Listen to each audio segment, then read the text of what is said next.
ನಂತರ egg lovers ಯಾರ್ಯಾರು ಇರ್ತಾರೋ ಅವರಿಗೆಲ್ಲ ಫೇವ್ರೆಟ್ ಅಂತ ಇರಬಹುದು. ಈ ರೀತಿ ಎಗ್ ಮಸಾಲೆ, ಎಗ್ ರೋಸ್ಟ್ ಮಾಡ್ಕೊಂಡ್ರೆ ಅಂತೂ ಬಿಸಿ ಬಿಸಿ ಅನ್ನದ ಜೊತೆ ಮೇಲೆ ಸ್ವಲ್ಪ ಹಾಕ್ಕೊಂಡು ಅದ್ರ ಮೇಲೆ ಸ್ವಲ್ಪ ತುಪ್ಪ ಹಾಕ್ಕೊಂಡು ತಿಂತಾ ಇದ್ರೆ ಅಂತೂ ಅದ್ರ ಟೇಸ್ಟೇ ಬೇರೆ. ಅಷ್ಟು ಟೇಸ್ಟಿಯಾಗೂ ಬರುತ್ತೆ, ಈಸಿಯಾಗೂ ಮಾಡ್ಕೋಬಹುದು. ನಾವು ತುಂಬ ಸಿಂಪಲ್ಲಾಗಿ ಮಾಡ್ಕೊಳ್ಳೋದು ಹೇಗೆ ಅಂತ ನೋಡ್ಕೊಳ್ಳೋಣ. ಇಲ್ಲಿ ಒಂದು ಪಾತ್ರೆಯಲ್ಲಿ ನಾನು 8 ಮೊಟ್ಟೆ ಇಟ್ಕೊಂಡಿದ್ದೀನಿ. ಬೇಕಿದ್ರೆ ಕುಕ್ಕರಲ್ಲಾದರೂ ಬೇಯಿಸ್ಕೋಬಹುದು ಅಥವಾ ಓಪನ್ ಪಾತ್ರೆಯಲ್ಲಾದರೂ ಬೇಯಿಸ್ಕೋಬಹುದು. ಸೊ ನಾವು ಮೊಟ್ಟೆ ಬೇಯಿಸೋವಾಗ ಮೊಟ್ಟೆ ಒಡೆದೋಗ್ಬಿಡುತ್ತೆ ಮತ್ತು ಕೆಲವೊಂದ್ಸರಿ ಸ್ವಲ್ಪ ಸ್ಮೆಲ್ ಬರುತ್ತೆ. ಅದಕ್ಕೆ ಸ್ವಲ್ಪ ನಿಂಬೆ ಹುಳಿ ಮತ್ತು ರುಚಿಗೆ ಎಷ್ಟು ಬೇಕೋ ಅಷ್ಟು ಉಪ್ಪು ಸೇರಿಸ್ಕೊಂಡು ಇದನ್ನು ಬೇಯಿಸ್ಕೊಂಡು ಸಿಪ್ಪೆ ತೆಗೆದು ಪಕ್ಕಕ್ಕೆ ಇಟ್ಕೊಳ್ಳೋಣ. ಇದಕ್ಕೆ ಮಸಾಲೆ ರೆಡಿ ಮಾಡ್ಕೊಳ್ಳೋಣ. ಈಗ ಒಂದು ಪ್ಯಾನ್ಗೆ 2 ಟೇಬಲ್ ಸ್ಪೂನ್ ಆಗೋಷ್ಟು ಧನಿಯಾ ಕಾಳು ಹಾಗೆ ಬಾಡಿಗೆ ಮೆಣಸಿನ್ಕಾಯಿ ಒಂದು 6 ಸೇರಿಸ್ಕೊಂಡಿದ್ದೀನಿ. ಲವಂಗ ಒಂದು 4 ಹಾಗೆ ಚಕ್ಕೆ 1 ಇಂಚ್ ಸೇರಿಸ್ಕೊಳ್ತಾ ಇದ್ದೀನಿ. ಹಾಗೆ ಈ ಥರ ಕಪ್ಪು ಪತ್ರೆ ಸ್ವಲ್ಪ ಸೇರಿಸ್ಕೊಳ್ತಾ ಇದ್ದೀನಿ. ನಂತರ ಏಲಕ್ಕಿ ಒಂದು 2 ಸೇರಿಸ್ಕೊಳ್ಳೋಣ. ಈ ರೀತಿ ಮಸಾಲೆನೆಲ್ಲ ಸ್ವಲ್ಪ ರೋಸ್ಟ್ ಮಾಡ್ಕೋಬೇಕು. ಸ್ವಲ್ಪ ಡ್ರೈ ರೋಸ್ಟ್ ಮಾಡ್ಕೊಳ್ಬೇಕು. ನಿಧಾನಕ್ಕೆ ಸ್ಲೋ ಫ್ಲೇಮಲ್ಲಿ ಇಟ್ಕೊಂಡು ಸ್ವಲ್ಪ ರೋಸ್ಟ್ ಮಾಡ್ಕೋಬೇಕು. ಆಗ ರೋಸ್ಟ್ ಮಾಡ್ಕೊಂಡಿದ್ರೆ ಟೇಸ್ಟ್ ತುಂಬಾ ಚೆನ್ನಾಗಿ ಬರುತ್ತೆ. ಈ ರೀತಿ ಮಸಾಲೆ ರೆಡಿ ಮಾಡಿ ಸೇರಿಸ್ಕೊಳ್ಳೋದ್ರಿಂದ. ನಂತರ ಒಂದು 1/4 ಟೇಬಲ್ ಸ್ಪೂನ್ ಆಗೋಷ್ಟು ಕಾಳು ಮೆಣಸು ಸೇರಿಸ್ಕೊಳ್ತಾ ಇದ್ದೀನಿ. ಹಾಗೆ ಇದಕ್ಕೆ ಬೆಳ್ಳುಳ್ಳಿ ಒಂದು ಸ್ವಲ್ಪ ಜಾಸ್ತಿ ಸೇರಿಸ್ಕೊಳ್ಳೋಣ. ಸಿಪ್ಪೆ ಏನು ತೆಗೆದಿಲ್ಲ, ನೀಟಾಗಿ ಅದನ್ನೇ ಸೇರಿಸ್ಕೊಳ್ತಾ ಇದ್ದೀನಿ. ಇದನ್ನು ಸೇರಿಸ್ಕೊಂಡು ನಂತರ 1-2 ಟೇಬಲ್ ಸ್ಪೂನ್ ಆಗೋಷ್ಟು ಕಾಯಿ ತುರಿ. ಹಾಗೆ ಇದಕ್ಕೆ ಮೇಯ್ನ್ ಇಂಗ್ರೀಡಿಯೆಂಟ್ ಬಂದು ಕರಿಬೇವು. ಸ್ವಲ್ಪ ಕರಿಬೇವು ಜಾಸ್ತಿ ಹಾಕ್ಕೊಂಡ್ರೆ ತುಂಬ ಟೇಸ್ಟ್ ಚೆನ್ನಾಗಿ ಬರುತ್ತೆ. ಬೆಳ್ಳುಳ್ಳಿ ಮತ್ತು ಕರಿಬೇವು ಸ್ವಲ್ಪ ಜಾಸ್ತಿನೇ ಹಾಕ್ಕೊಂಡು ಸ್ವಲ್ಪ ಡ್ರೈ ರೋಸ್ಟು ಚೆನ್ನಾಗಿ ಮಾಡ್ಕೋಬೇಕು.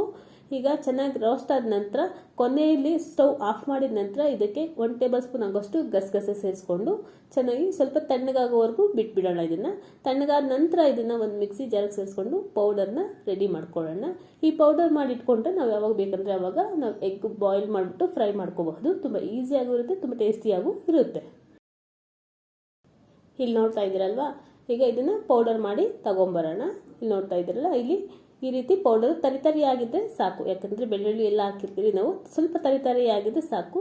ಈಗ ಮೊಟ್ಟೆನೂ ಸಿಪ್ಪೆ ತೆಗೆದು ಪಕ್ಕಕ್ಕೆ ಇಟ್ಕೊಂಡಿದ್ದೀನಿ. ಇದಕ್ಕೆ ಒಂದು ಸ್ವಲ್ಪ ಕಟ್ಸ್ ಹಾಕ್ಕೊಳ್ಳೋಣ. ಯಾಕಂದರೆ ನಾವು ಮಸಾಲೆ ಎಲ್ಲ ಫ್ರೈ ಮಾಡಿದಾಗ ಆ ಮಸಾಲೆ ಒಳಗಡೆ ಎಲ್ಲ ಹೋಗಬೇಕು ಅಂತ ಸ್ವಲ್ಪ ಕಟ್ಸ್ ಹಾಕೋಣ ಒಂದು 3-4 ಕಡೆ. ಈಗ ಒಂದು ಪ್ಯಾನ್ಗೆ 1 ಟೇಬಲ್ ಸ್ಪೂನ್ ಆಗೋಷ್ಟು ಎಣ್ಣೆ, ಹಾಗೆ 1/4 ಟೇಬಲ್ ಸ್ಪೂನ್ ಆಗೋಷ್ಟು ಅರಿಶಿನ ಪುಡಿ ಮತ್ತು 1/4 ಟೇಬಲ್ ಸ್ಪೂನ್ ಆಗೋಷ್ಟು ಅಚ್ಚಕಾರದ ಪುಡಿ.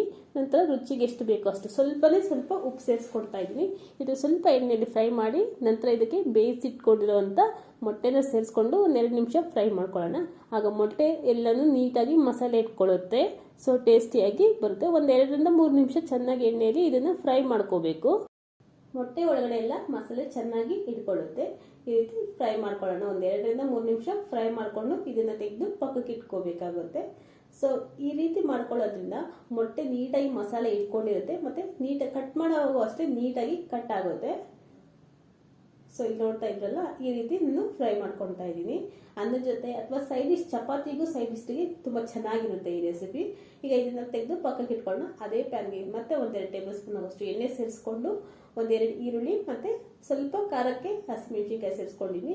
ಇನ್ನೂ ಬೇಕು ಸ್ಪೈಸಸ್ ಅನ್ನೋರು ಬೇಕಿದ್ರೆ ಇದಕ್ಕೆ ಶುಂಠಿ ಬೆಳ್ಳುಳ್ಳಿ ಪೇಸ್ಟ್ನು ಆ್ಯಡ್ ಮಾಡ್ಕೋಬಹುದು.